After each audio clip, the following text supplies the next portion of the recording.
Hey guys, Mr. Longacre. Hope you're doing well. I know that I'm not here in class today, but hopefully through being up here on the front screen, we can still accomplish a few things. And it's okay to laugh. I know it's odd maybe seeing your teacher on video, but this is how we're going to do it today. And so hopefully we can still,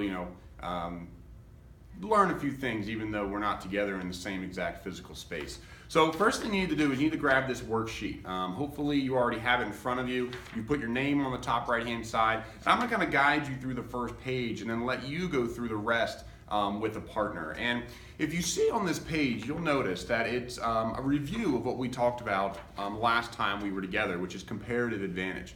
And comparative and absolute advantage. And so I want to kind of introduce these two concepts today, and then you're going to do a little activity with a partner to review that and kind of go over it so that you're ready next time I see you, which will be next Thursday, to dive into a really interactive activity. I think that'll be a lot of fun. So to begin, go ahead, make sure your name's on that poster. I'm going to kind of bring this up here on the smart board and use it in that way. And what I want you to do first is actually skip down past where it says comparative advantage, and I want to start with absolute advantage, okay? So absolute advantage. Well, if something is absolute, that means it is final or that it is certain. And so if you have an absolute advantage over something or over someone, it means that you do that thing better than they do. Now the technical definition there is the ability to produce more units of a good or service than some other producer using the same amount of resources. For example, one absolute advantage a country has is India when it comes to call centers. If you ever get on the phone and call like AT&T or you call some business and you might get someone from out of a country, they might be from India because India has low labor cost and a very high population. And so they can operate at a lower cost here for these call centers than many other countries have. Now there are other examples of this. We also talk about maybe oil production and how some countries around the world have an absolute advantage because of the natural resources they had. Probably our biggest two are here, Saudi Arabia, and then also Russia. Have massive oil reserves, and a lot of that oil is right on the surface and very easy to get. So absolute advantage when you do something or have something that's better and you produce more because of it. So what I want you to do now is look at your paper and see where it says absolute advantage. I want you to put in your own words, explain what absolute advantage means. And I'll give you about 20 seconds to do that, okay? So explain what absolute advantage means and then maybe provide yourself a little example. Go ahead and turn to someone next to you and fill that in.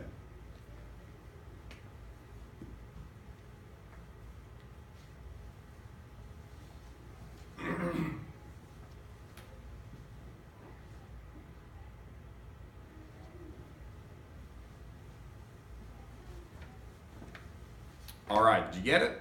Hopefully you have something down there in your own words. Again, there's no right or wrong. If you need to go back, you can do that as well. However, now I want to turn your attention to comparative advantage. Now, comparative advantage is a little bit more difficult. Comparative advantage is involving a lot more variables. And so let's kind of look at what comparative advantage is. Comparative advantage means, the definition is the ability to produce a good or service at a lower opportunity cost than another producer. Note that really important word. In fact, I'd like for you to circle it, that word opportunity cost. What that means is, what is your cost of producing or doing something else? For example, you might be really, really good at doing maybe your English homework. And you do your English homework and it goes really well. However, maybe when you do your math homework, it doesn't go so well, and so you don't have a comparative advantage in all homework. Maybe it's just in one subject. So to talk about comparative advantage today, what I want to do is kind of run you through an activity, but take a moment again to kind of write down what comparative advantage means in your own words. Right there on number one, in your own words, explain what comparative advantage means. For example, let's go back to our map. Let me give you a better example. Does the United States have oil? All right, we talked about this. Do we have any oil in our country? And the answer is yes. In fact, we have good amounts. However, we don't have a comparative advantage because for us to produce our oil would cost us a lot more than other countries. And so what do? We produce wheat, we produce technologies and cars, and we do things that are better for us and that we can get more out of. So take about 20 seconds again, and in your own words, explain what comparative advantage means, and then maybe compare that with someone next to you. Take about 20 seconds.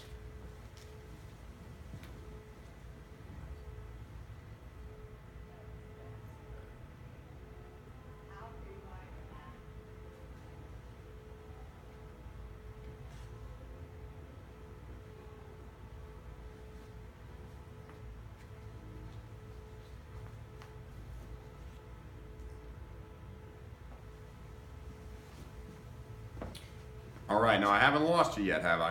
All right, I hope you're still with me. Comparative advantage is a little bit trickier, and I gave you some examples in your notes if you want to reference those. But let me quick run you through something, maybe explain it a little better, okay? Comparative advantage is all about how much it costs you to produce something. And the best example is this, okay? For example, let's say that in a very simple world, there's only two countries. We'll do China and we'll do France. Okay? Now, when we look at this, what we're looking at is what does it take for China and France to produce one car or 1 ton of cheese? And for our example, we'll just imagine that there's only two countries in the world and they only produce either cars or cheese.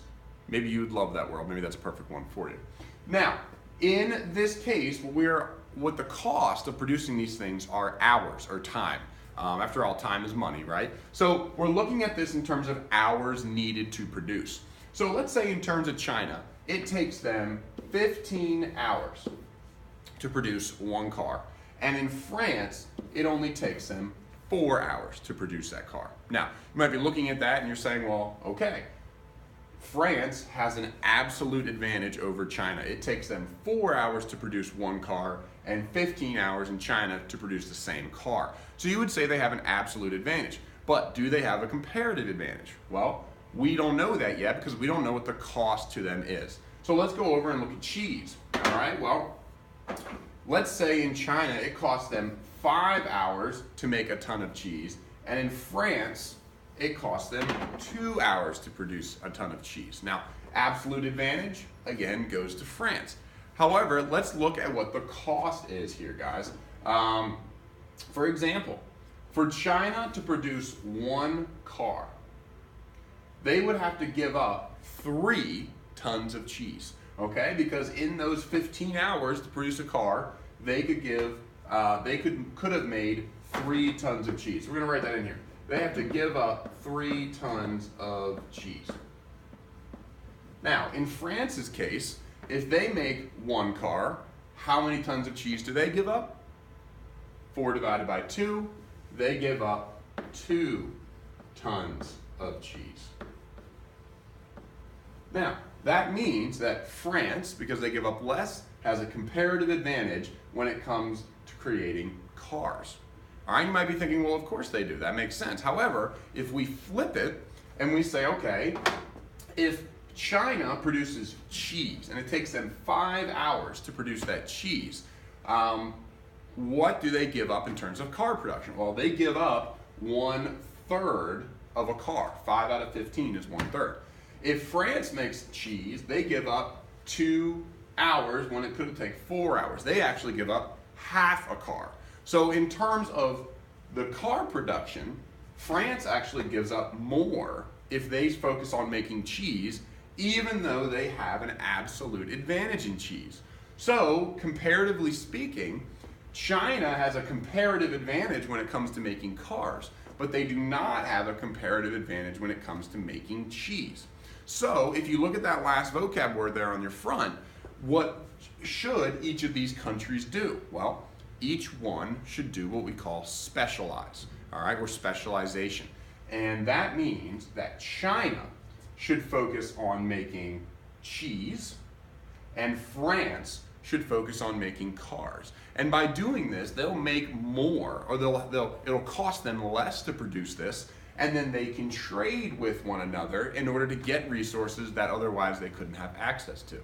So at the very bottom there on this sheet, go ahead and write in, what does specialization mean when one country decides to put the majority of its resources into purchasing one product? What does that mean and what is the cost? All right? So again, absolute advantage goes to France.